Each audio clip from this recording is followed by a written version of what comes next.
नमस्कार, मैं डॉक्टर अमित व्यास आज फिर उपस्थित हुआ हूँ। कालसर्प योग के बारे में पिछले वीडियो में चर्चा की थी मैंने। कालसर्प योग कहते किसको हैं, कालसर्प योग का उदाहरण किस प्रकार से हमारे वाल्मीकि रामायण में मिलता है, कालसर्प योग के सामान्यतः क्या प्रकार होते हैं, विपरीत कालसर्प योग क्या होता है, वगैरह वगैरह। देखिए, आज मैं चर्चा करने जा रहा हूँ कालसर्प योग के 12 प्रकारों के बारे में, जो राहु और केतु की वजह से हमारी कुंडली में उपस्थित होता है और जिसका हमारे जीवन पर शुभ और अशुभ दोनों ही प्रकार के फल हमें प्राप्त होते हैं। देखिए, कालसर्प योग को लेकर ज्यादा व्यथित होने की आवश्यकता नहीं है, क्योंकि कालसर्प योग वाले व्यक्ति जो भी होते हैं वो सामान्यतः असीमित कार्य क्षमताओं के धारक भी होते हैं। और मैं बहुत सारे आपको एग्जाम्पल भी बताऊंगा जिन्होंने विश्व में काफी ऊंचाइयों पर अपने आप को स्थापित किया, चाहे वो राजनीति के क्षेत्र में हो, चाहे शिक्षा के क्षेत्र में हो, और चाहे वो वैज्ञानिक हो, और या फिर वो कोई राजनेता हो या कोई अभिनेता हो। तो इसमें परंतु कालसर्प योग होने की वजह से व्यक्ति के जीवन में काफी उतार चढ़ाव देखने को मिलते हैं, और उन्हीं उतार चढ़ावों का जो प्रभाव हमारे जीवन पर आता है, मैं उसी के लिए चर्चा करने के लिए उपस्थित हुआ हूँ कि अलग अलग कालसर्प योगों के व्यक्तियों के धारक होने की वजह से उन पर किस किस प्रकार के प्रभाव उन्हें देखने को मिलते हैं। तो सबसे पहले बात करते हैं अपन अनंत कालसर्प योग की। देखिए, अनंत कालसर्प योग में राहु व्यक्ति की कुंडली में पहले घर में स्थित होता है और केतु सप्तम भाव में उपस्थित होता है, जिसकी वजह से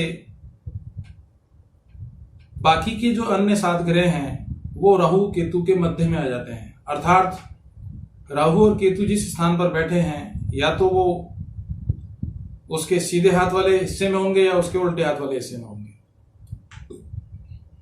और ऐसा व्यक्ति अनंत कालसर्प योग धारक कहलाता है, जिसकी वजह से उसका भाग्य उदय 39वें वर्ष से लेकर 44 वर्ष के बीच में होता है। सामान्यतः ऐसे व्यक्ति मानसिक रूप से काफी परेशान देखे जाते हैं, शारीरिक रूप से भी उन्हें कई प्रकार की व्याधियों का सामना करना पड़ता है। विशेष रूप से ऐसे व्यक्ति मानसिक रोगी, डिप्रेशन के पेशेंट या आत्महत्या जैसी स्थितियों को करने वाले भी देखे गए हैं। मगर अनंत कालसर्प योग वाले व्यक्ति जीवन के 39वें साल के बाद कई बार ऊंचाइयों पर भी और काफी ऊंचाइयों पर जाते हुए देखे गए हैं। ऐसे व्यक्तियों के जीवन में जवानी में दुखों का सामना करना पड़ता है, वैवाहिक जीवन भी बड़ा कष्ट में रहता है, चिंता रहती है, तनाव रहता है, नींद का रोग सामान्यतः ऐसे व्यक्तियों को सताता है, जिसकी वजह से वो कई प्रकार की समस्याओं से ग्रस्त हो जाते हैं। परंतु अनंत कालसर्प वाले व्यक्तियों के बारे में जो दुष्प्रभाव मैंने आपको बताए, हालांकि मेरा जो नेक्स्ट वीडियो तीसरा आएगा उसमें मैं इन सभी 12 प्रकार के जो कालसर्प योग व्यक्ति की कुंडली में पाए जाते हैं, उन व्यक्तियों के अलग अलग कालसर्प योग वालों के लिए अलग अलग उपाय मेरे द्वारा सुझाए जाएंगे। परंतु आज तो मैं सिर्फ चर्चा कर रहा हूं कि कालसर्प योग के कौन कौन से प्रकार होते हैं और उनका हमारे ऊपर क्या प्रभाव पड़ता है। बात करते हैं दूसरा कालसर्प योग है, जिसका नाम है कुलिक कालसर्प योग। देखिए, इस प्रकार के कालसर्प योग में राहु व्यक्ति की कुंडली में सेकंड हाउस यानी द्वितीय भाव में स्थित होता है, और केतु जो है अष्टम यानी 8th हाउस में बैठा हुआ रहता है, और बाकी के ग्रह इन दोनों के मध्य में आ जाते हैं। ऐसा व्यक्ति सामान्यतः आंख का रोगी पाया जाता है। दूसरा, उस व्यक्ति के वाणी में दोष पाया जाता है, यानी वो हकलाना तुतलाना जैसी स्थितियां भी देखने को मिलती हैं, और ऐसे व्यक्तियों के जननांगों पर काफी प्रकार की समस्याएं देखी गई हैं, चाहे वो पुरुष हो या महिलाएं हो। दूसरा जो सबसे बड़ी बात है कि ऐसे व्यक्तियों की आर्थिक जो इनकम का जो सोर्सेज ऑफ इनकम का जो जरिया होता है उसमें अस्थिरता रहती है, और खर्चा ज्यादा होता है, आमदनी कम होती है। ऐसे व्यक्तियों के द्वारा अपने शत्रुओं को अपनी वाणी दोष की वजह से पैदा कर लिया जाता है, और जिनकी वजह से उनके रिश्तेदारों से, उनके मित्रों से, और विशेष रूप से जो उनके माता पिता हैं उनके साथ में वैचारिक मतभेद भी होते हुए देखे गए हैं, जिसके परिणाम स्वरूप कई बार उन्हें आर्थिक समस्याओं का तो सामना करना ही पड़ता है, बल्कि कई बार गुप्त शत्रुओं की वजह से कई बार नुकसान भी उठाना पड़ता है और ऐसे व्यक्तियों के मामले में ऐसा कहा जाता है कि जेल यात्राएं तक भी होती हुई देखी गई हैं केवल इसी वाणी दोष की वजह से। मगर सबसे बड़ा फायदा ऐसे काल सर्प वालों को ये होता है कि उन्हें पैतृक संपत्ति प्राप्त होने में या आकस्मिक धन लाभ या आकस्मिक संपत्ति प्राप्त होने की पूरी संभावनाएं बनी रहती हैं और ऐसे व्यक्तियों का 35वें वर्ष के बाद भाग्य उदय होता है। बात करते हैं तीसरे काल सर्प योग की, जिसका नाम है वासुकी काल सर्प योग। देखिए, इस काल सर्प योग में राहु की जो उपस्थिति है वो कुंडली के तीसरे घर में होती है और केतु की जो उपस्थिति होती है वो होती है भाग्य स्थान में, यानी नवम स्थान में। तो स्वाभाविक सी बात है कि ऐसे व्यक्तियों की कुंडली में काल सर्प योग होने की वजह से ऐसे व्यक्तियों के भाई बहनों से मतभेद रहते हैं। भाग्य उदय होने में कई प्रकार की समस्याओं का सामना करना पड़ता है। विशेष रूप से ऐसे व्यक्तियों का कॉन्फिडेंस लेवल फ्लक्चुएट करता है। ऐसे व्यक्तियों को सुसाइडल अटेम्प्ट लेते हुए भी देखा गया है। ऐसे व्यक्ति मानसिक रोगी भी होते हैं, मानसिक पीड़ा से काफी ग्रस्त होते हैं। आर्थिक उच्चावचन भी इनके जीवन में देखे गए हैं। सामान्यतः ऐसे व्यक्ति अपने भाग्य की प्राप्ति करने में स्थान परिवर्तन करते रहते हैं। उनकी रोजगार को लेकर भी अस्थिरता का भाव बना रहता है, चाहे वो व्यवसाय करें या नौकरी करें। मगर ऐसे व्यक्तियों का भाग्योदय सामान्यतः विदेशों में जाकर ही होते हुए देखा गया है, यानी वो अपने जन्म स्थान से दूरस्थ स्थान पर जाकर अपनी जीविकोपार्जन का कार्य करते हैं। हालांकि ऐसे व्यक्तियों के बारे में ये कहा गया है और देखा भी जाता है कि ये एजुकेशन के मामले में तो काफी अच्छे होते हैं और आध्यात्मिक दृष्टिकोण से भी इनका विकास काफी ऊंचाइयों की ओर जाते हुए देखा गया है। परंतु मित्र और कुटुंब में अनबन रहने की वजह से, भाई और बहनों के साथ में वैचारिक वैमनस्य होने की वजह से इन्हें पारिवारिक सुखी में या पारिवारिक सुख कम महसूस होता है। बात करते हैं चौथा जो काल सर्प योग है, जिसका नाम है शंख पाल काल सर्प योग। देखिए, इस प्रकार के काल सर्प योग में राहु जो है कुंडली में चौथे स्थान पे होता है और केतु जो है 10वें स्थान पर होता है। तो जब केतु राहु मुख्य यानी हमारी कुंडली के जो केंद्र स्थान माने जाते हैं उसमें अगर आकर बैठ जाते हैं तो ऐसे व्यक्ति के काल सर्प योग का प्रभाव सबसे पहले उसके सुखों पर आता है। यानी उसे 45 साल की उम्र तक माता का सुख, संपत्ति का सुख, शारीरिक सुख, मानसिक सुख का अभाव रहता है। और केतु चूंकि 10वें स्थान में बैठता है तो कर्महीन व्यक्ति के रूप में उसकी पहचान होती है। उसे अपयश का सामना करना पड़ता है। कई बार जेल यात्राओं तक का भी यात्रा करते हुए देखा गया है। मुकदमेबाजी, कोर्ट कचहरी में भी उलझाहट जैसी स्थितियां देखने को मिलती है। खासतौर पर ऐसे व्यक्तियों का जो पारिवारिक जीवन है वो सुखमय नहीं होता है, चाहे वो पत्नी के दृष्टिकोण से बात की जाए, माता पिता के दृष्टिकोण से बात की जाए या भाई बहन की दृष्टिकोण से बात की जाए। तो ऐसे काल सर्प योग धारक जो होते हैं वो माता को भी कष्ट प्रदान करते हैं और पिता को भी कष्ट प्रदान करते हैं। परंतु ऐसे व्यक्ति राजनीति में काफी ऊंचाइयों पर सफल होते हुए देखे गए हैं। और सामान्यतः ऐसे व्यक्ति बहमी भी होते हैं, पेट के रोगी होते हैं, हृदय के रोगी होते हैं। और सामान्यतः ऐसे व्यक्ति जीवन के 45 साल की उम्र के बाद में, यानी जीवन के उत्तरार्ध समय के बाद में काफी सफलताएं प्राप्त करते हैं। विशेष तौर से राजनीतिक सफलताएं इनको काफी प्राप्त होती हुई देखी गई है। देखिए, बात करते हैं पद्म काल सर्प योग की। देखिए, इस प्रकार के काल सर्प योग में राहु की जो उपस्थिति होती है वो 5वें स्थान में होती है और केतु जो है लाभ स्थान यानी 11वें स्थान में इसकी उपस्थिति होती है और बाकी के जो ग्रह है वो मध्य में स्थित होते हैं। चूंकि राहु 5वें भाव में बैठता है तो सबसे पहला जो उसके 3 ड्रॉबैक्स होते हैं, पहला होता है वो व्यक्ति को पेट का रोगी बना के रखता है जीवन पर्यंत और लीवर जैसी समस्याओं से भी पीड़ित करता है। दूसरा जो है वो व्यक्ति की हायर एजुकेशन में विघ्न या बाधा डालने का काम करता है। फिर दूसरा, जब उसका विवाह हो जाता है तो संतान उत्पत्ति में बाधा पैदा होती है और अगर संतान हो जाती है तो पुत्र रत्न की प्राप्ति में बाधा होती है। फिर दूसरी बात, सबसे बड़ी बात है कि ऐसा व्यक्ति सामान्यतः संतान सुख कम होने की वजह से या पुत्र संतति नहीं होने की वजह से काफी मानसिक रूप से परेशान होता हुआ देखा जाता है। खासतौर पर ऐसे व्यक्ति, चाहे वो पुरुष हो या महिला हो, उनके चरित्र पर या उनके व्यक्तित्व पर कई प्रकार के क्वेश्चन मार्क लगा दिए जाते हैं या लग जाते हैं। और खास तौर पर महिलाओं की कुंडली में इस प्रकार का दोष होने की वजह से महिलाओं को अपयश का सामना करना पड़ता है और कई बार सामाजिक तिरस्कार का भी सामना करते हुए देखा गया है। हालांकि ऐसे व्यक्ति 42वें साल से लेकर 48 साल की उम्र में काफी सुखों की प्राप्ति कर लेते हैं, परंतु मैंने जो समस्याएं आपको बताई वो उन्हें जीवन पर्यंत किसी न किसी रूप में परेशान करती रहती हैं, जिसकी वजह से इनका जीवन करीब करीब मृत्यु तुल्य कष्ट जैसे इनको महसूस होता है। बात करते हैं छठे काल सर्प योग की, जिसका नाम है महापद्म काल सर्प योग। देखिए, इसमें राहु की उपस्थिति छठे घर में होती है और केतु की उपस्थिति 12वें घर में होती है। हालांकि छठे घर में राहु का बैठना ज्योतिष के दृष्टिकोण से काफी शुभ माना जाता है, क्योंकि रोग, शत्रु और कर्जे वाला घर कहा जाता है हमारे द्वारा। लेकिन जब काल सर्प योग वाला व्यक्ति होता है तो स्वाभाविक सी बात है कि राहु की यहाँ उपस्थिति होने से रोग, शत्रु और कर्जा ये तीनों ही उस व्यक्ति के 45 साल की उम्र तक उसे काफी परेशान करते हैं। विशेष रूप से शत्रुओं से वो घिरा रहता है। कोर्ट कचहरी, मुकदमेबाजी, सट्टा जुए से नुकसान होना, परिवार में तिरस्कार प्राप्त होना, सामाजिक दृष्टिकोण से भी ऐसे व्यक्ति काफी अशांत रूप से अपने आप को महसूस करते हैं। हालांकि ऐसे व्यक्ति राजनीति में काफी ऊंचाइयों पर जाते हैं और ऐसे बहुत सारे एग्जाम्पल हैं जिनको देखा गया है कि इस प्रकार के काल सर्प वाले व्यक्ति सामान्यतः कुटिल राजनीतिज्ञ के रूप में अपनी पहचान रखते हैं। और आज की जो राजनीति है, चाहे वो हम उसको अच्छी बोले या बुरी बोले, ये मेरा विषय नहीं है। विषय यह है कि राजनीतिक चरमोत्कर्ष तक पहुंचने वाला व्यक्ति इस काल सर्प योग के माध्यम से आसानी से पहुंच पाता है, क्योंकि उसके अंदर कई प्रकार की नीतियां बनाना, कुटिलताएं होना और सबसे बड़ी बात है ऐसा व्यक्ति एक ऐसा विशेष ज्ञान का धारक होता है जो दूसरों के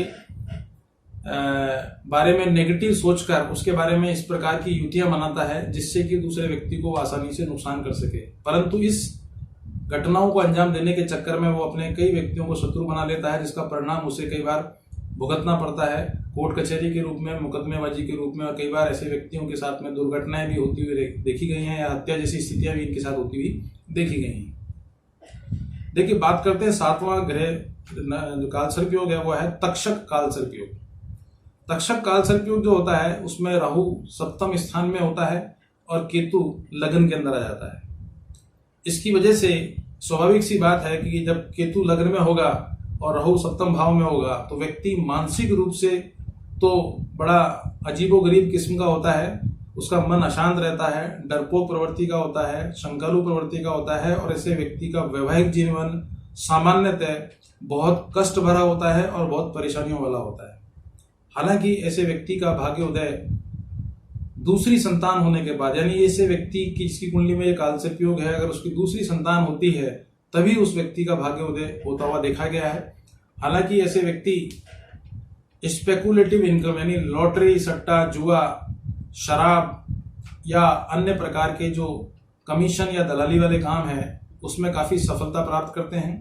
हालांकि इनको साझेदारी वाला व्यवसाय नहीं करना चाहिए क्योंकि वो इनके लिए बहुत घातक सिद्ध हो सकता है। सामान्यतः ऐसे व्यक्ति 36वें साल से और 42 साल की उम्र में काफी धन अर्जन करते हैं और खासतौर पर सट्टे या स्पेकुलेटिव इनकम जो है उनको काफी प्राप्त होती है। बात करते हैं 8वें काल सर्प योग की, जिसे करकोटक काल सर्प योग के नाम से जाना जाता है, जिसमें राहु की उपस्थिति 8वें घर में यानी 8th हाउस में होती है और केतु जो है वो 2nd हाउस में यानी द्वितीय घर में उपस्थित होता है। बाकी ग्रह मध्य में स्थित होते हैं, जिसकी वजह से ऐसे व्यक्ति के साथ में बहुत कई प्रकार के ऐसे विपत्तियां, ऐसे संकटों का सामना करना पड़ता है जो उसे मानसिक रूप से, शारीरिक रूप से और विशेष रूप से आर्थिक रूप से उसे कई प्रकार की समस्याओं का सामना करना पड़ता है। भाग्य में बाधा उत्पन्न होती है, सोर्सेज ऑफ इनकम परमानेंट वाला जो है वो नहीं होता है, उसकी जो इनकम होती है वो कैजुअल होती है, यानी आकस्मिक धन लाभ प्राप्त करके ही वो अपने जीविकोपार्जन करता है 42 साल की उम्र तक। और उसके पश्चात हालांकि जब तक कि वो पैसा कमाना स्टार्ट करता है, ऐसे व्यक्तियों को कई प्रकार के आंखों के रोग, मुख के रोग, ENT की प्रॉब्लम्स, गले से संबंधित समस्याएं और विशेष रूप से गुदा रोग भी ऐसे व्यक्तियों को काफी परेशान करता हुआ देखा गया है।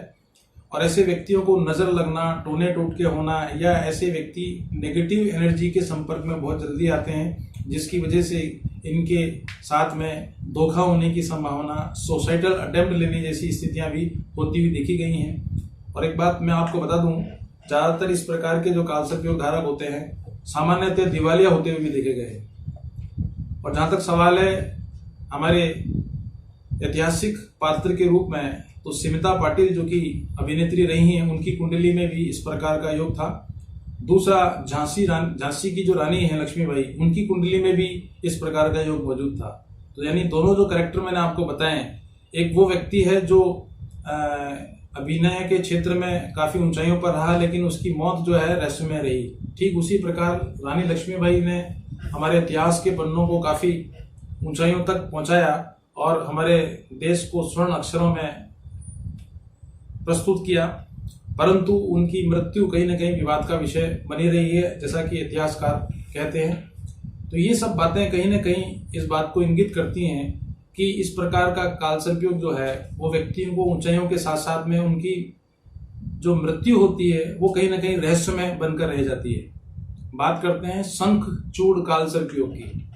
देखिए, ये 9वां कालसर्प योग होता है जो सामान्यतः व्यक्ति की कुंडली में इस तरीके से होता है कि व्यक्ति जब राहु 9वें भाव में होता है और केतु 3रे भाव में होता है, तो ये ग्रह या जो योग है तब उत्पन्न होता है, जिसकी वजह से सामान्यतः ऐसा व्यक्ति अपनी पैतृक संपत्ति से नुकसान प्राप्त करता है।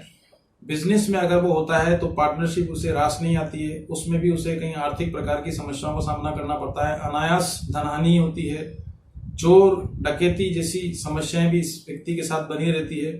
जीवन में धूप छांव वाला भाग्य चलता रहता है, यानी कभी धूप कभी छांव, यानी कभी अच्छा और कभी बुरा जैसी स्थितियां भी होती है। सामान्यतः ऐसे व्यक्तियों को आकस्मिक धन लाभ प्राप्त होना या अनायास धन लाभ प्राप्त होने जैसी स्थितियां भी रहती हैं, परंतु ऐसे व्यक्तियों की ब्रेन हेमरेज और हार्ट जैसी बीमारियां ऐसे व्यक्तियों को सामान्यतः बड़ी परेशान करती हैं। परंतु इनका एक सबसे प्लस पॉइंट होता है कि ये व्यक्ति 54 साल की उम्र के बाद काफी धनाढ्य होते हुए देखे गए हैं और इनके द्वारा समाज में मान प्रतिष्ठा भी बहुत प्राप्त होती है और इनके द्वारा कहीं किसी न किसी रूप में समाज सेवा के रूप में या समाज सेवी के रूप में इनको देखा गया है और देखे भी जा सकते हैं। बात करते हैं 10वां जो कालसर्प योग है, जिसका नाम है घाटक कालसर्प योग।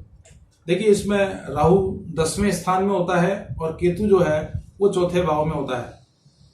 तो ऐसी स्थिति में इस प्रकार का योग बनने की वजह से सामान्यतः व्यक्ति पेट का रोगी रहता है, हृदय का रोगी रहता है।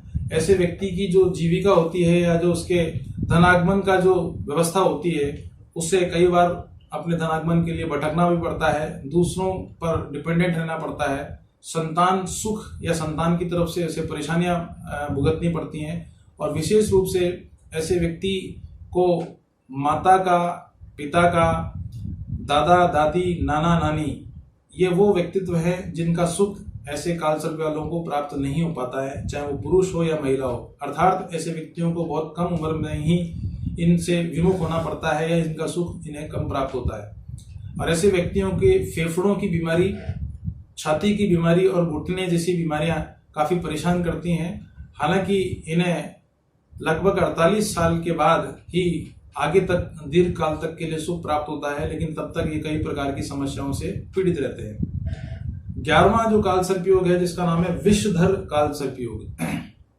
देखिए, जब इसमें राहु 11वें भाव में आ जाता है और केतु 5वें भाव में पहुंच जाता है, तो उस स्थिति में आप मान के चलिए कि विषधर कालसर्प योग बनता है, जिसकी वजह से ऐसे व्यक्ति को या तो 3 प्रकार की चीजों में से एक प्रकार की ही चीज मिल पाती है, या तो उसे धन प्राप्त हो पाएगा, या फिर शिक्षा ही प्राप्त हो पाएगी, या पुत्र ही प्राप्त हो पाएगा। यानी इन तीनों में से एक चीज अवश्य रूप से नहीं मिलती है उसको, जिसकी वजह से उसको कई प्रकार की मानसिक और सामाजिक समस्याओं का सामना भी करते हुए देखा गया है। हालांकि ऐसे व्यक्ति जोश में, घमंड में आकर कई प्रकार के ऐसे निर्णय ले लेते हैं जिसका दुष्प्रभाव वो स्वयं तो भुगतते हैं, बल्कि उसके परिवार को भी इस प्रकार के द्वारा लिए गए निर्णयों पर कई बार बहुत गंभीर समस्याओं का सामना करते हुए देखा गया है। हालांकि ऐसा परिवार या ऐसे परिवार में कोई भी व्यक्ति जन्म लेता है जो कि इस विषधर काल सर्पयोग का धारक है, तो मान लीजिएगा कि वो व्यक्ति खुद का तो नुकसान करेगा ही करेगा, बल्कि परिवार के सभी सदस्यों को किसी न किसी रूप में मानसिक रूप से और आर्थिक रूप से परेशान करता रहेगा। अंत में बात करते हैं आखिरी काल सर्पयोग यानी 12वां नंबर का जो काल सर्पयोग बनता है, उसका नाम है शेष नाग काल सर्पयोग। देखिए, इसमें राहु जो है 12वें स्थान में होता है और केतु जो है वो 6ठे स्थान में होता है और बाकी ग्रह वो मध्य में आ जाते हैं। सामान्यतः ऐसे व्यक्ति कोर्ट कचहरी, शत्रुओं से पीड़ित रहना, मुकदमेबाजी में लाभ प्राप्त होता है, अचानक काफी बड़े खर्चों का सामना करना पड़ता है, कई बार उन्हें अपयश या कलंक जैसी स्थितियों का भी सामना करते हुए देखा गया है। खासतौर पर ऐसे व्यक्तियों को आंखों की प्रॉब्लम, पैरों की प्रॉब्लम और ऐसे व्यक्तियों को अनिद्रा की प्रॉब्लम, मानसिक रोगी, पागल जैसी रोगी भी होते हुए देखे गए हैं। हालांकि इनका जीवन मृत्यु तुल्य कष्ट के समान भुगतना पड़ता है और जहां तक वैवाहिक जीवन का सवाल है तो उन्हें कई प्रकार के कष्टों का सामना करते हुए देखा गया है। हालांकि ऐसे व्यक्तियों के बारे में देखा गया है कि ऐसे व्यक्ति मरणोपरांत यानी मरने के पश्चात मोक्ष को तो प्राप्त करते ही हैं, जैसा कि शास्त्र बोलते हैं, परंतु ऐसे व्यक्तियों को मृत्यु के उपरांत कई ऐसी उपलब्धियां या ऐसे उनको अवार्ड रिवार्ड भी दिए गए हैं जो उनके मरणों के उपरांत प्राप्त हुए। यानी उनको जीवित रहते हुए तो सम्मानित नहीं किया जाता है, लेकिन सम्मान उन्हें प्राप्त होता है मरने के पश्चात। अर्थात ऐसे व्यक्तियों की जो संतानें होती हैं उन्हें जरूर इसका लाभ मिल जाता है, लेकिन खुद व्यक्तिगत रूप से वो मानसिक, शारीरिक, आर्थिक, सामाजिक कई प्रकार की समस्याओं से त्रस्त होते हैं और जीवन पर्यंत इन समस्याओं से जूझते रहते हैं। परिणाम स्वरूप वो अधोगति को प्राप्त होने के बाद उन्हें एक सम्मान या प्रतिष्ठा की प्राप्ति होती है, जिसका लाभ उनकी संतानों को या उनके आने वाली पीढ़ी को प्राप्त होता है। तो आज मैंने बात करी काल सर्पयोग के विभिन्न 12 प्रकारों के बारे में और उन 12 प्रकार के जो काल सर्पयोग होते हैं उनकी वजह से व्यक्ति के जीवन पर क्या दुष्प्रभाव या शुभ प्रभाव आते हैं वो मैंने चर्चा करी। मेरा वीडियो आप पूरा देखा करें। मेरा अगला वीडियो काल सर्पयोग के जो दुष्प्रभाव बताए हैं मैंने आपको, 12 प्रकार के काल सर्पयोग है, उनके हम ज्योतिषीय क्या उपाय कर सकते हैं, व्यवहारिक हम उपाय क्या कर सकते हैं और इनके लिए शास्त्रोक्त कौन कौन से विधान हैं, क्या क्या उपाय हैं, उस पर मैं अगले वीडियो में आपसे चर्चा करूंगा। आज के लिए इतना ही। नमस्कार।